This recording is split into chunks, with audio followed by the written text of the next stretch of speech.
Welcome to Grow Your Wellbeing, bringing you content to help you and your houseplants thrive. This video is focusing on the top tips that you can use to be greener. You might already think that having houseplants is an environmentally friendly activity as you're increasing the greenery in the world and helping it grow.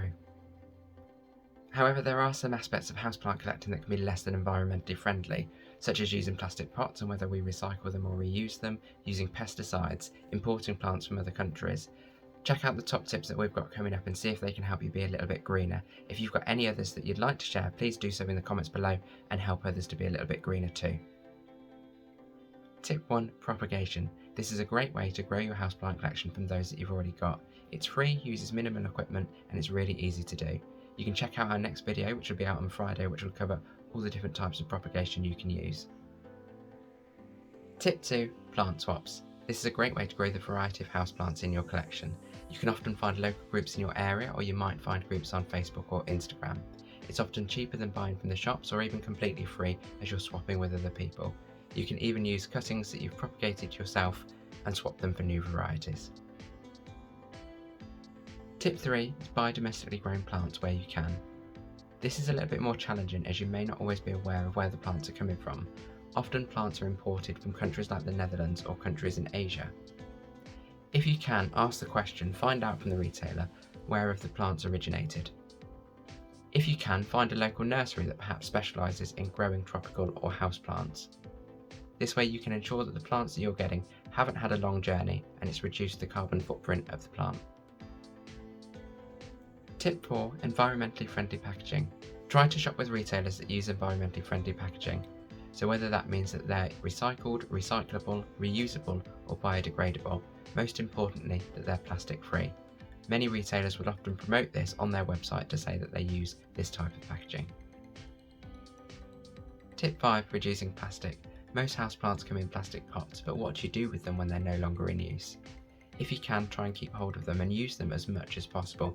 Use them for your propagations or for potting up smaller plants. When it does come time to dispose of them, check your local recycling. Can it go in with the plastic recycling? Tip 6. What kind of growing medium do you use? Where does it come from? Is it sustainably produced? Is it organic? If you're using a soil, try to always use a peat-free soil. There are lots of other alternatives on the market nowadays, such as coconut coir or biochar, just to name a couple. Be mindful of the term organic when shopping for a growing medium. Many producers will use this term in reference to the material that's been used to create it, for example plants which are organic matter. If you're after a growing medium that has been certified for organic growing, look out for a logo from an authorising body such as the Soil Association. There are other organisations around the world that do this. This certifies that the product has been made using organic and sustainable principles. Tip 7. Reduce water usage. This is a really simple one where you can try and reuse water from around the home to water your houseplants. Alternatively, you might collect rainwater in the garden and use this to water your houseplants as well as your garden. Tip 8. Reduce the use of grow lights. This might be a little bit contentious for those that rely on grow lights to get the best growth out of their plants. However, if plants are in the right position in their home, they should be getting enough light to grow properly anyway. You might use them during lower light months, which is fine, but if you can, try and limit the use as much as possible.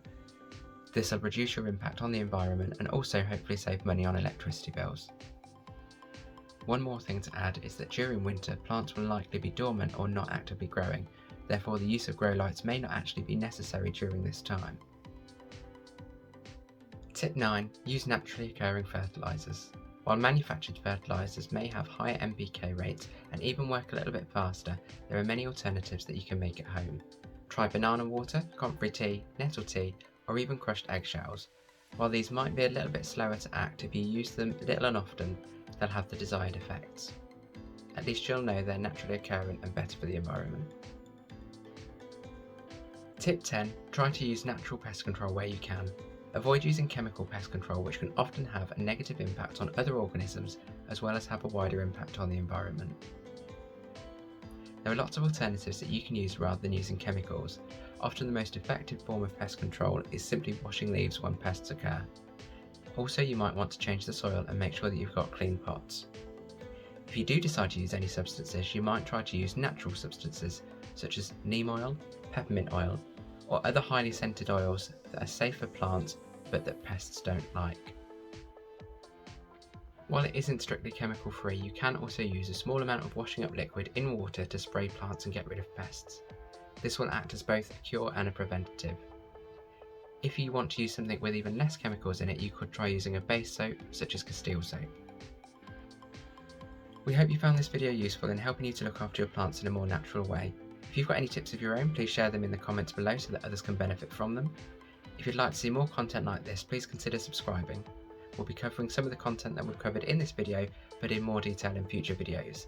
As mentioned, our next video will be on propagation techniques and it'll be out next Friday. Thank you for watching Grow Your Wellbeing.